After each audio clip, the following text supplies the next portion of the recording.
नमस्कार। आपका स्वागत है new education station YouTube channel में। हमने पहले संतुलित आहार के खूब सारी पार्ट्स पढ़ी थी, कार्बोहाइड्रेट, वसा, प्रोटीन, विटामिन्स। आज हम एक और पार्ट्स पढ़ेंगे जिसके अंदर खनिज लवण, रेशे और जल के बारे में अध्ययन करेंगे। तो आज का हमारा टॉपिक है खनिज लवण अर्थात मिनरल्स।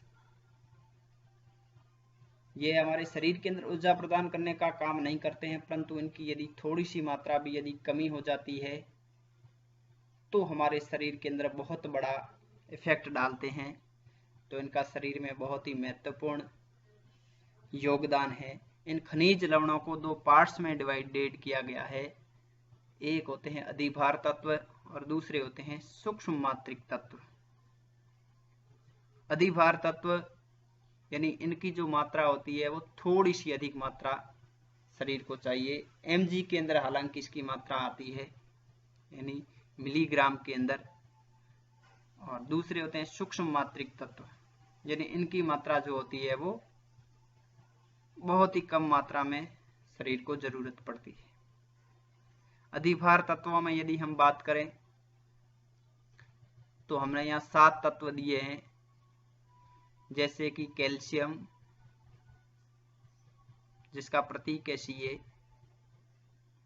फास्फोरस P, गंधक सल्फर, इसको S के द्वारा दर्शाते हैं इसलिए S, पोटेशियम जिसका प्रतीक है K, क्लोरीन जिसका प्रतीक है Cl, सोडियम जिसका प्रतीक है Na और मैग्नीशियम यानी जिसका प्रतीक है Mg। तो ये सभी अधिभार तत्व है। दूसरे प्रकार के जो तत्व है वो है सूक्ष्म मात्रिक तत्व, जैसे कि लोहा प्रतीक है Fe यानी इसको फेरस बोलते हैं, फ्लोरीन F, जिंक Zn, तांबा जिसका प्रतीक कॉपर Cu, मैग्नीज जिसका प्रतीक Mn, आयोडीन जिसका प्रतीक I, कोबाल्ट जिसका प्रतीक Co, सेलेनियम जिसका प्रतीक Fe, क्रोमियम जिसका प्रतीक Cr और मोलिब्डेनम जिसका प्रतीक Mo। तो ये है खनिज लवणों को हमने दो पार्ट्स में बांट दिया, अधिभार तत्व और सूक्ष्म मात्रिक तत्व। अब हम इनका आगे विस्तृत से अध्ययन करेंगे।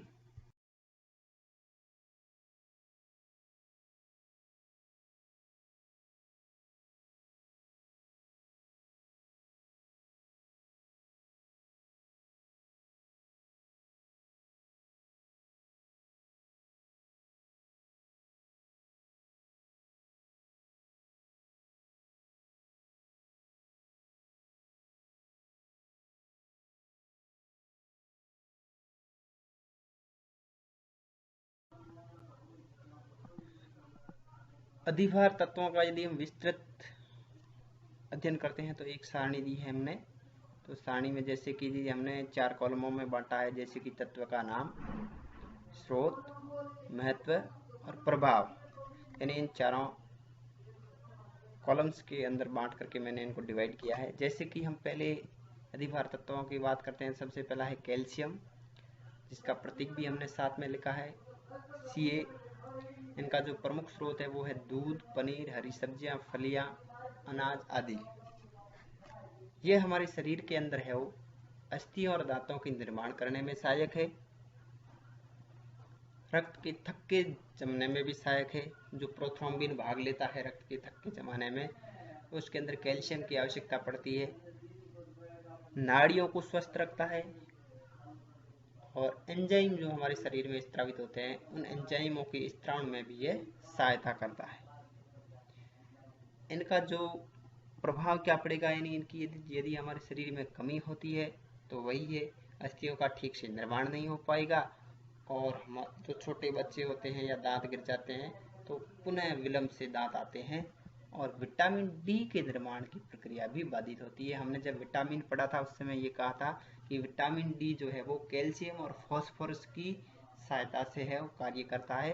तो ये यदि कैल्शियम की कमी होती है या फास्फोरस की कमी होती है तो विटामिन डी की जो प्रक्रिया है, निर्माण की प्रक्रिया है, वो ये है वो बाधित होती है।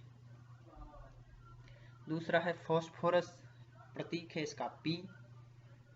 दूध, मांस, अनाज, सोयाबीन इत्यादि हम चीजें खाते हैं तो उनसे हमें इनकी पूर्ति हो जाती है। इनका जो प्रमुख महत्व है वो है दांतों एवं हड्डियों की रचना करना, अम्ल और क्षार का संतुलन करना हमारे शरीर के अंदर, एवं इनके अलावा प्रमुख रूप से जो ये है एटीपी यानी एडिनोसिन ट्राइफॉस्फेट, जो हमारे शरीर में माइटोकॉन्ड्रिया के अंदर ऊर्जा संचित होती है वो एटीपी के रूप में होगी।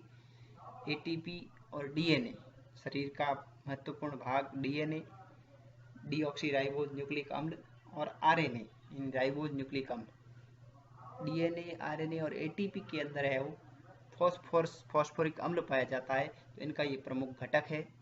साथ में वसा और कार्बोहाइड्रेट के पाचन करने में भी ये सहायता करता है। इसकी यदि हमारे शरीर में कमी हो जाती है तो ये अस्थियां जो है, हमारे शरीर की अस्थियों का सही से निर्माण ठीक से नहीं हो पाता है। तो यह है फास्फोरस के बारे में। तीसरा है गंधक। गंधक का जो प्रतीक है वो है एस, यानी इसको सल्फर कहते हैं इसलिए एस। और इनका जो स्रोत है विभिन्न प्रकार के प्रोटीन, यानी प्रोटीन की कमी हमारे यदि शरीर में होती है तो गंधक की भी कमी हो सकती है। और ये जो है गंधक मुख्य रूप से एमिनो अम्लों का घटक होता है। आपने पहले प्रोटीन के बारे में भी पढ़ा था, सल्फो प्रोटीन पढ़े थे, उस सल्फो प्रोटीन में सल्फर की मात्रा होती है, तो ये एमिनो अम्लों का घटक है। और प्रोटीन उपापचय में गड़बड़ी कर सकता है यदि इसकी हमारे शरीर में कमी होती है तो। तीसरा है चौथा है पोटेशियम, यानी के। मांस, दूध, अनाज और फल इसके प्रमुख स्रोत है। और ये शरीर के अंदर जल संतुलन और अम्ल क्षार का संतुलन, साथ में तंत्रिकाओं की जो कार्य विधि होती है उस कार्य विधि के अंदर सहायक है। इसकी यदि हमारे शरीर में कमी होती है तो बीपी, पेशियों के अंदर दुर्बलता और पक्षघात, अंगघात जो होता है यानी पैरालिसिस की समस्या भी उत्पन्न हो सकती है, खतरा है उनका भी। पांचवा जो हमारा तत्व है उसका नाम है क्लोरीन। नमक से प्राप्ति हो जाती है। नमक का आपको सूत्र ज्ञात ही होगा, NaCl। और साथ में इनका जो महत्व है वो है जठर रस का प्रमुख रूप से ये घटक है। जठर रस जो हमारे आमाशय के अंदर उत्पन्न होता है, जठर रस, उसका ये घटक है क्लोरीन। वहां पर एक अम्ल भी स्रावित होता है आमाशय के अंदर जिसका नाम हाइड्रोक्लोरिक अम्ल है। इस क्लोरीन की यदि हमारे शरीर में कमी हो जाती है तो भूख में कमी आती है, यानी भूख नहीं लगती है और पेशियों के अंदर ऐंठन रहती है। अगला है सोडियम, जिसका प्रतीक है Na। यह भी नमक से प्राप्त होता है, जल अम्ल क्षार का संतुलन करता है और साथ में तंत्रिकाओं की कार्य को भी प्रभावित करता है। इसकी यदि कमी होती है तो वही भूख की कमी और पेशियों की ऐंठन, यानी नमक आप खाते रहेंगे तो क्लोरीन की और सोडियम की कमी नहीं होती है। मैग्नीशियम, Mg, अनाज और हरी सब्जियां यदि आप यूज करते हैं तो इसकी कमी नहीं होती है। यह हमारे शरीर के अंदर ग्लाइकोलाइसिस यानी ग्लूकोज का अणु जब विघटित होता है तो उसकी सबसे पहली जो प्रक्रिया होती है वो होती है ग्लाइकोलाइसिस। ग्लाइकोलाइसिस और वसा अपचय में सहकारक का काम करता है मैग्नीशियम। हालांकि ये तो ग्लाइकोलाइसिस बहुत बड़ा प्रोसेस है और इसकी यदि कमी होती है तो ये भी तंत्रिका तंत्र की जो कार्य की होती है उसको है प्रभावित करती है। तो ये प्रमुख रूप से 7 तत्व है जो है अधिभार तत्व है, जिनकी मात्रा थोड़ी सी ज्यादा हमारे शरीर में आवश्यकता पड़ती है। इसके बाद में दूसरे प्रकार के तत्व आएंगे जिनकी है वो कम मात्रा हमारे शरीर में आवश्यक होती है।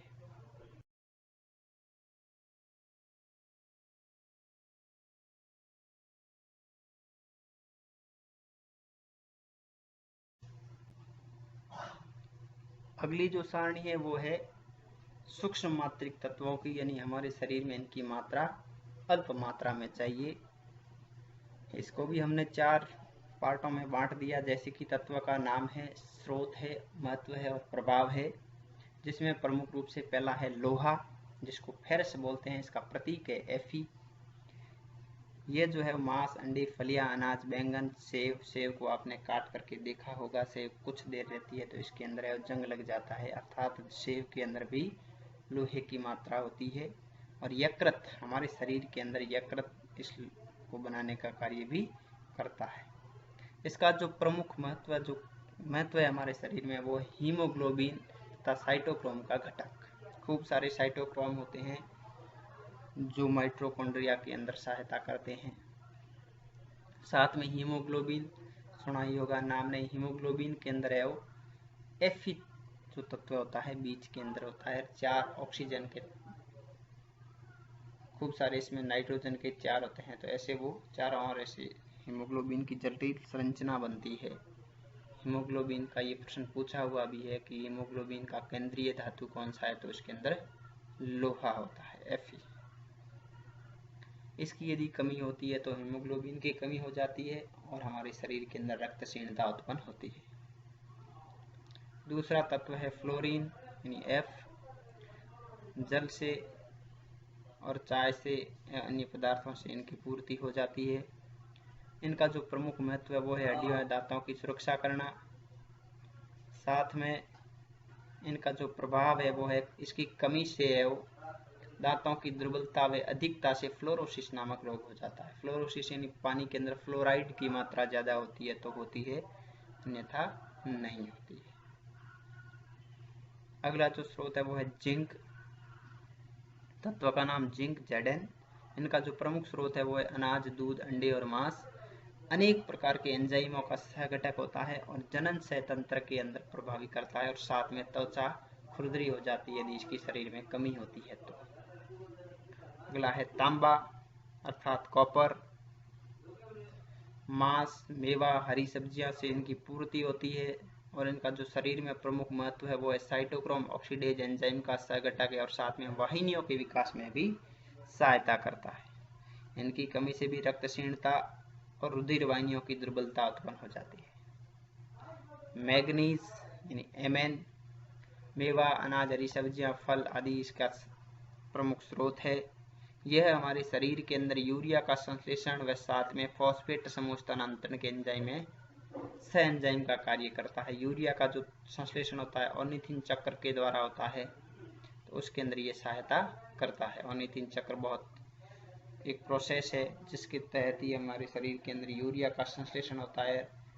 वो है भोजन जब हम करते हैं तो उपापचय की क्रियाएं होती है, तो इसके साथ में है यूरिया का संश्लेषण भी यकृत के अंदर हो जाता है। इनकी यदि हमारे शरीर में कमी होती है तो उपास्थ्यां, अस्थियां और संयोजी जो ऊतक होते हैं उनकी वृद्धि के अंदर अनियमितता आ जाती है। अगला है iodine, most important of iodine आई। दूध, पनीर, भोजन, समुद्री भोजन जो है उसके अंदर इसकी मात्रा है, पनीर है और नमक है। नमक के अंदर आयोडीन की मात्रा, यानी हमें जो नमक खाते हैं उस नमक के अंदर आयोडीन युक्त नमक खाना चाहिए। इनका जो प्रमुख महत्व है वो है थायरॉक्सिन हार्मोन का घटक। थायरॉक्सिन हार्मोन हमारे शरीर की जो थायराइड ग्रंथि है उस थायराइड ग्रंथि के द्वारा थायरॉक्सिन हार्मोन का स्त्रावण किया जाता है।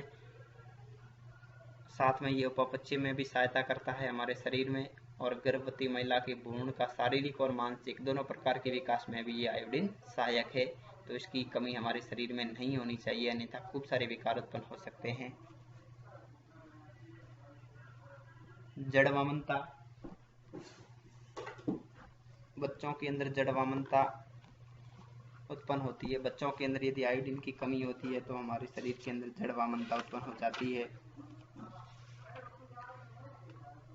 इसके अंदर जो है वो बच्चे बौने रह जाते हैं, उनका शरीर के अंदर वृद्धि नहीं हो पाती है सही रूप से, हाथ पांव बेमेल हो जाते हैं, छोटे रह जाते हैं, त्वचा मोटी हो जाती है, सूखी हो सकती है, लटकी हुई होगी, तौंद निकली हुई होगी, होठ मोटे हो सकते हैं। इस प्रकार के जो बालक है वो अक्सर नपुंसक होते हैं। अतः इस दशा को जड़वामनता या क्रिटिनिज्म कहते हैं। दूसरे प्रकार की बीमारी है वो है मिक्सिडिमा। ये वयस्कों के अंदर होती है। वयस्कों के अंदर जब आयोडीन की कमी होती है तो ये उनके अंदर उत्पन्न हो जाती है। इसके अंदर उनके शरीर का तापक्रम बहुत ही कम हो जाता है, हृदय की गति धीमी हो जाती है और साथ में मनुष्य सुस्त और थका हुआ रहेगा और किसी भी काम में उनका मन नहीं लगेगा। तीसरे प्रकार की जो आयोडीन की कमी से होने वाली बीमारी वो है सामान्य घेंगा। आपने सुना होगा, अक्सर सिंपल गोइटर या गलगंड नाम से जाना जाता है। यह भी आयोडीन की, जब भोजन के अंदर आयोडीन की कमी होती है तो हमारी थायराइड ग्रंथि जो होती है वो फूल करके बड़ी हो जाती है,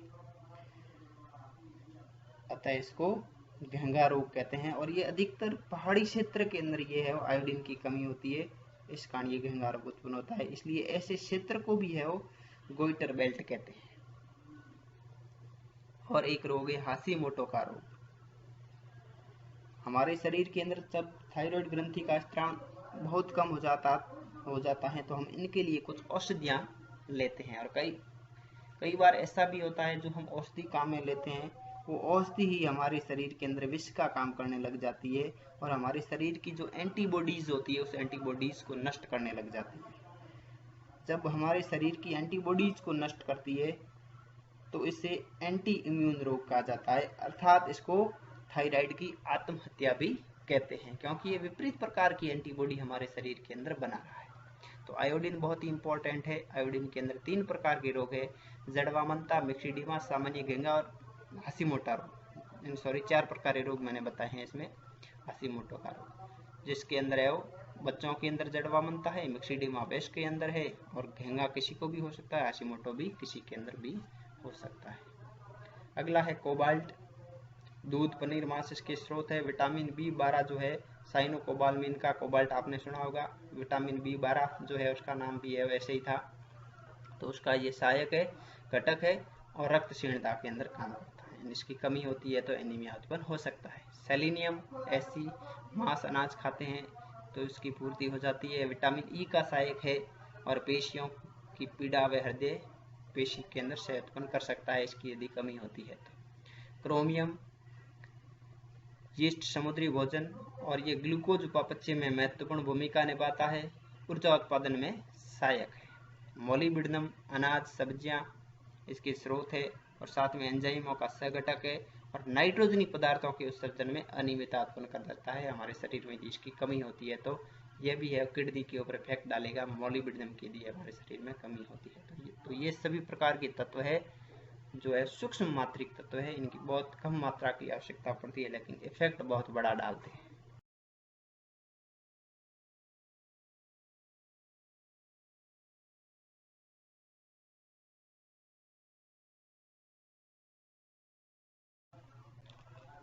तो हमने खनिज लवण पूरे पढ़े, सूक्ष्म मात्रिक और अधिभार तत्वों वाले खनिज लवण। साथ में अगला जो इसका बिंदु है, छोटा सी बिंदु है, दोनों इसी पार्ट्स के अंदर हमने शामिल कर दिए। जैसे कि पहला बिंदु है जल और एक अगला और बिंदु आएगा रेशे, खाद्य रेशे। तो जल के बारे में पहले नॉर्मली पॉइंटों के बारे में हम पढ़ेंगे। जल सभी जानते हैं, जल वाटर अर्थात H2O, यानी इसके अंदर हाइड्रोजन के 2 अणु और ऑक्सीजन का 1 अणु, यानी 2:1। जल द्रव अवस्था में पाया जाता है, ठोस में भी पाया जाता है और गैस में भी पाया जाता है, यानी ये तीनों अवस्थाओं के अंदर रह सकता है। बहुत ही महत्वपूर्ण इसके जो बिंदु है वो ये है कि ये पृथ्वी के ऊपर 71% भाग में जल से ढका हुआ है, जिसमें से केवल और केवल 1 या 2% जो जल है वो पीने योग्य जल है। ये हमारे आईएएस में भी क्वेश्चन पूछा गया है पहले। हमारे शरीर के अंदर भी 65 से 70% जल पाया जाता है, बाकी 30% में अन्य भाग आ जाते हैं। जैसे कि हमने पहले प्रोटीन के बारे में भी पढ़ा था, 14% प्रोटीन होती है, बाकी कार्बोहाइड्रेट वसा वगैरह सभी भाग लेते हैं। तो हमारा शरीर कुछ नहीं है, तत्वों से बना हुआ है। उसी प्रकार हमारे शरीर में जल की मात्रा जो है 65 से 70% तक पाई जाती है। यह प्रकृति के अंदर सर्वोत्तम विलायक है। आपने रसायन विज्ञान के अंदर पढ़ा होगा, विलायक क्या नाम सुना होगा, यानी विलयन बराबर विलय प्लस विलायक, यानी विलय और विलायक यानी घोलने वाला, और एक है घुलने वाला। ये जो है वो घोलने वाला है, विलायक है यानी सॉल्वेंट है। तो ये सबसे उत्तम प्रकार का है, वो प्रकृति का विलायक है। पोषक पदार्थों का जल अपघटन करता है हमारे शरीर के अंदर, यानी हम जो भोजन करते हैं उस पदार्थों को पाचन करने के लिए, अपघटन करने के लिए जल की बहुत जरूरी महत्वपूर्ण भूमिका होती है। साथ में पीने योग्य जल का पीएच जो है वो संतुलित होना चाहिए, पूर्ण रूप से इसके अंदर ऑक्सीजन घुली हुई होनी चाहिए। वैसे भी जो जल होता है, यदि इनका जो पीएच होता है एक स्केल के द्वारा मापा जाता है, यदि पीएच 7 से कम आता है तो है वो उसको अम्लीय जल की श्रेणी में डाल दिया जाता है, 7 से अधिक आता है तो उसको क्षारीय जल की श्रेणी में डाल दिया जाता है, और यदि उसका जो पीएच है वो 7 होता है तो उसको उदासीन माना जाता है। उत्तम प्रकार का जल वही है। तो आजकल वैसे भी प्रदूषण की समस्या के कारण खूब सारे ऐसे जो जल है, कहीं पर अम्लीयता और कहीं पर क्षारीयता की समस्याएं उत्पन्न होती है। तो ये पीएच जो पीने योग्य जल होता है उसका पीएच है वो हमेशा संतुलित होना चाहिए। और साथ में जल का जो अधिकतम घनत्व होता है वो होता है 4 डिग्री सेंटीग्रेड पर, जो इसका जल का घनत्व है वो अधिकतम होता है। ये क्वेश्चन खूब बार पूछा गया है, जल का अधिकतम घनत्व 4 डिग्री सेंटीग्रेड पर होता है, मोस्ट इम्पोर्टेंट। साथ में इसके कुछ और है, जैसे कि इसकी विद्युत चालकता अपेक्षाकृत कम होती है, यानी ये चालकता कम दर्शाता है, यानी जब इसका 7 पीएच होगा तो ये विद्युत चालकता कम दर्शाएगा। साथ में इसकी विशिष्ट ऊष्मा, वाष्पीकरण की गुप्त ऊष्मा, क्वथनांक और गलनांक अधिक होते हैं। ये आप जानते ही होंगे विशिष्ट ऊष्मा के बारे में। वाष्पीकरण यानी जो वाष्प बनती है उसके साथ, वाष्पीकरण की जो गुप्त ऊष्मा होती है वो साथ में, यानी वाष्प बनती है तो उसके अंदर जो ऊष्मा उत्पन्न होती है वो गुप्त ऊष्मा है। गुप्त ऊष्मा का ये वाष्प की जो गुप्त ऊष्मा सबसे अधिक होती है, इसीलिए हमारी जो कई बार रोटी की जो वाष्प होती है, हम रोटी पकाते हैं उसमें वाष्प से यदि हाथ जल जाता है तो वो अधिक दर्द करता है, बजाय सीधी आग से जले उसकी। साथ में क्वथनांक के बारे में भी सुना ही होगा आपने, क्वथनांक भी है वो, और गलनांक यानी जो गलने वाला, यानी ठोस से जो है द्रव बनेगा वो गलनांक है, उसका जो तापमान है वो गलनांक है। और साथ में क्वथनांक वही है जो आपके गैस बन रहा है। तो ये इसका है सब अधिक होते हैं। तो ये जल के महत्वपूर्ण बिंदु है। और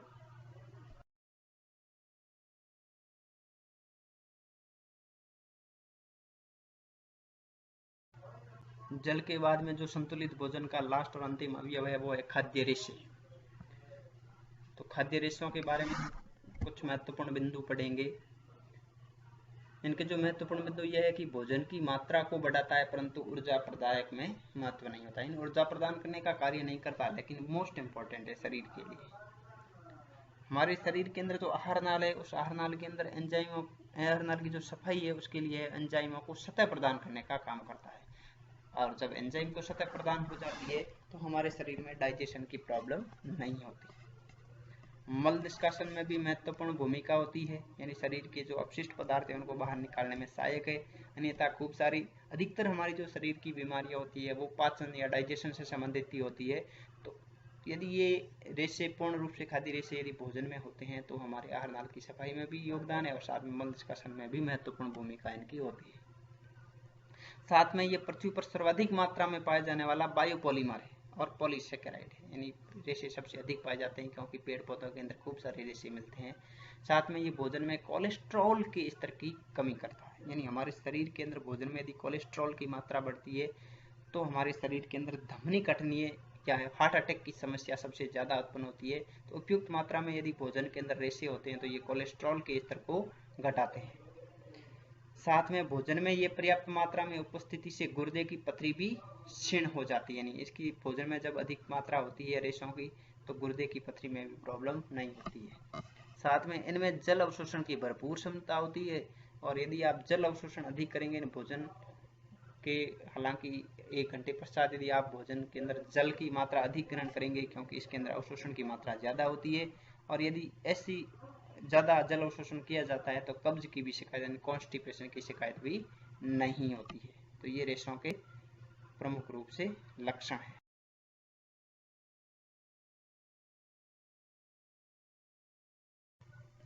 रेशों के प्रमुख रूप से 2 प्रकारों में बांटा गया है रेशों को। इन दोनों प्रकारों के अंदर रेशों के प्रकार में पहला जो प्रकार है वो है पानी में घुलनशील रेशे, अर्थात ऐसे रेशे जो जल के अंदर घुल जाते हो।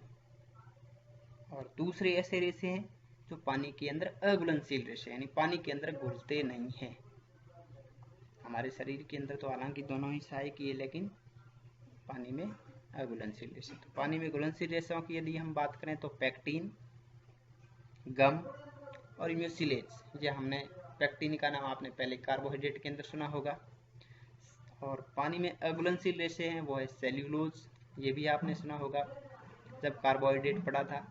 साथ में हेमी सेल्यूलोज और लिग्निन, यानी ये जटिल प्रकार के रेशे होते हैं जो जल के अंदर घुलनशील नहीं होते हैं। तो ये रेशों के प्रकार है, दो प्रकारों में डिवाइड किया गया है। तो ये हमारे संतुलित आहार के हम आज पार्ट कंप्लीट हो गए। जैसे कि पहले संतुलित आहार के बारे में पढ़ा, उसके बाद इसका पहला अवयव कार्बोहाइड्रेट, फिर वसा, प्रोटीन, विटामिन की वीडियो बनाई, और साथ में अब ये अगला जो वीडियो है वो खनिज लवण, जल और रेशों के प्रकार यानी रेशों के ऊपर ये तीनों ही एक साथ में कंप्लीट किया जाता है। कुल मिलाकर के संतुलित भोजन के सातों जो प्रकार है वो यहीं पर पूर्ण होते हैं। तो आप हमारा वीडियो देखें और लाइक करें, सब्सक्राइब करें और शेयर करें, और साथ में नीचे कमेंट बॉक्स में कमेंट जरूर करें।